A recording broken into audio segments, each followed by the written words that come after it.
Kain poleng bermotif kotak-kotak berwarna hitam putih biasanya dipasangkan pada pelinggih penungun karang.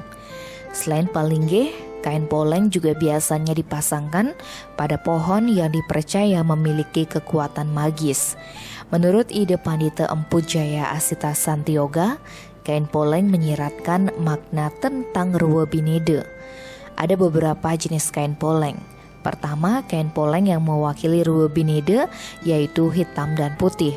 Kedua adalah kain poleng Sudemale dengan warna hitam, putih, dan abu-abu, yang mewakili keseimbangan dari hitam putih, munculnya warna abu-abu. Ketiga, kain poleng Tridatu yang terdiri dari merah, hitam, dan putih yang mewakili sifat triguna. Warna merah melambangkan rajas, warna putih melambangkan satwam, dan warna hitam melambangkan tamas.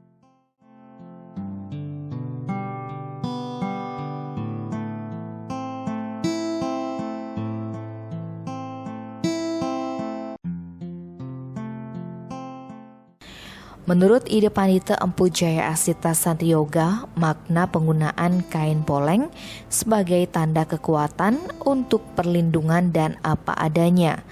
Jika digunakan pada palinggih penunggun karang, memiliki makna kekuatan untuk melindungi area rumah. Sementara jika dipasangkan pada pohon, maka akan menjadikan orang untuk menghargai keberadaan pohon.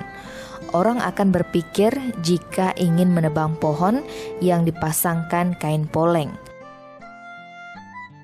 Keberadaan kain poleng yang lebih sering ditemukan pada pohon besar seperti beringin, kepuh, dan pole, karena pohon tersebut mempunyai daya magis yang lebih.